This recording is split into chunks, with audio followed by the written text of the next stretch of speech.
Alright, right here is the post section. Basically what you do is you go over to post in the navigation and you click on add new. And basically what you want to do is the very basics of it is you add a title and some content and you hit the publish button. That's basically the overview of posts. There's a lot more details to it. First of all, you have your rich text editor here. That means basically it works just like Microsoft Word or an open office document. So whatever you want it to do, it will do for you.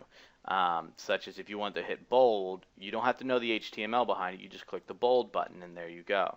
And the same thing applies if you want to do italics or strike through. It'll do it all for you. If you prefer to work in HTML, there's a tab over here that you can use to work in HTML. But if you want to just stick with a visual editor, you can just stick right there. And it has all the standard options: bulleted text, lists, block quotes, the left and right adjustment, and ability to add links, and also spell checking. Spell checking is kind of slow in WordPress. You might just want to stick with the spell checker that your browser provides, and just about all of them provide one. So another good thing about WordPress is the read more, and this is called insert more tag. And what that basically does is it allows you to cut off how much content you're providing on your home page. So if you only want to show a little snippet of your blog post and have people be able to go to another page to read the full thing, it kind of keeps your front page compact and clean and sleek. That way you're not showing massive blog posts for all this content loading that people have to wait for. This allows things to go very fast and very smooth, and just have your people scan over it to see what they want. Another valuable tool that a lot of people don't really use is the full screen mode. You click on this and this will put everything into your full screen. So if you have a tendency to write long blog posts, or you have a tendency to edit things in a very stylistic way and you want to see what it all looks like, you can use this full screen option. So don't forget that that's there. It's a very useful thing. And there's also a thing called the kitchen sink. It's a very quirky little thing about WordPress. It's all the advanced options inside of WordPress. You click on it, it'll give you the more advanced options. They're not as commonly used. It has an undo and a redo, and also this help section here. But there's a lot of things that you have in there that you're not going to use as often, such as your headings and stuff like that.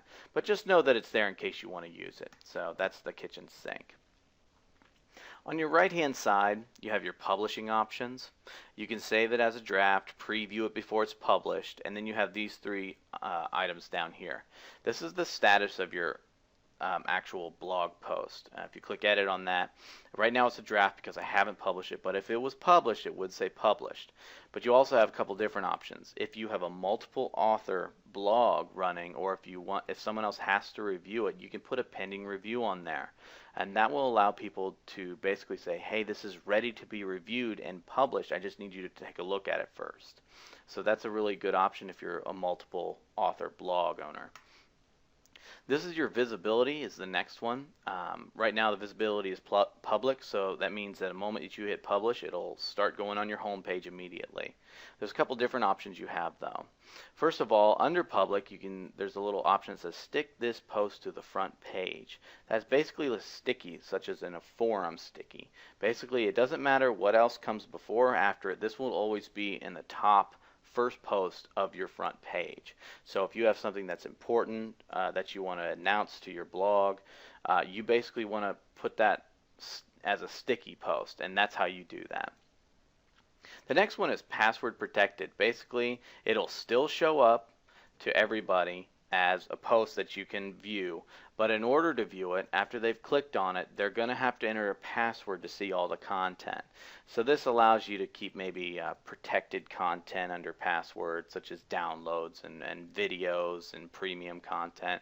You just put it under a password and you can distribute that password to certain people for them to view. So it's a good feature to use, but remember that the password you have to give out. So the next one is kind of like password protected, except for no one's going to be able to really view, not too many people are going to be able to view this except for certain users. Non-registered guests will not even be able to see that this is even a post if it's set to private. A private post is exactly that. It's for not many people. So if you set something to private and send somebody to it and they're not a registered member of your site, they're not going to see it. It'll actually show up as a 404 error. So something to keep in mind. A lot of times you're just not going to use private posts. A lot of times you use either password protected or public posts. So All right, and then the next one is when you decide to publish something. That's why it says right now publish immediately. So if I click on this publish, it'll automatically go to my front page in my blog roll on my home page. So, but if you click edit, you can adjust the date whenever you're going to post your blog. A lot of people, when they first have a blog, they want to show that they have some content, so they'll maybe put it in the past, such as, maybe put it a couple months ago and make it look like an older post. But also another great feature about this is that you can actually schedule your posts. So maybe you want to do all of your blogging in one time frame, and you just set to have it drip feed its content over the course of maybe a couple days. So let's say you have 10 articles and you want to publish them once a day.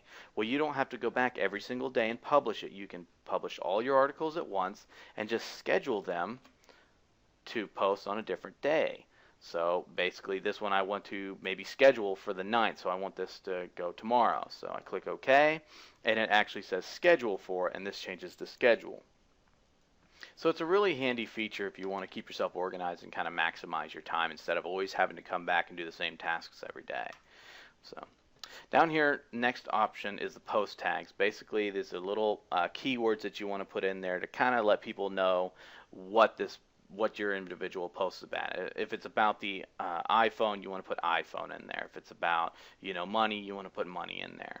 And it's also, the more of the same tag you use, the more prominent it'll be on your site. Therefore, if you want to use maybe a keyword or a tag cloud, the more times you use the word money in there, it's gonna show up as a bigger word in your tag cloud. Categories, just a way to keep your posts structured so that in case people are looking for a category that you had designated. Like I said, once again, if you were talking about iPhones, maybe if you were talking about an iPhone app, you would have an apps category. And that way people always, that maybe you always want to read your blog, but really want to read more about, let's say, the iPhone apps, they're going to go to the apps category. Down here is a couple of optional things. These are not required when you are posting, but it's something that maybe some themes use or maybe some plugins use, so just kind of keep it in mind whenever you're using that. So an excerpt is basically a summary of what your post is about, kind of like the stuff that's above your read more link. Some themes use it, some themes don't. Try it out with your theme and find out, so you're not writing excerpts for no reason. Trackbacks, don't worry about that too much. It's not something that's really used that much. Custom fields, what you want to do is that's something that's also can be used by themes and plugins, but if it's not used, then don't even worry about it. So basically you can say, videos I'm watching, happy feed. And that basically, it'll show up in your theme. It can tell you your mood sometimes and stuff like that through a custom field. And also down here at the bottom is discussion. This is the different things that will allow collaboration across your blog. Comments, basically, if you want people to be able to comment on the blog post, you just allow the comments. Allow trackbacks and pingbacks. Basically what that is that whenever somebody links to you, it'll notify the other blogs whenever you're, posting an update or something along those lines, and blogs will also let you know when they're linking to you. So, but if you don't want to allow that kind of stuff for different privacy reasons and stuff like that, you can just simply uncheck them. And that about does it for posts. Basically, there's a couple more advanced options that we'll cover later on in other videos, but this pretty much does it for adding a post.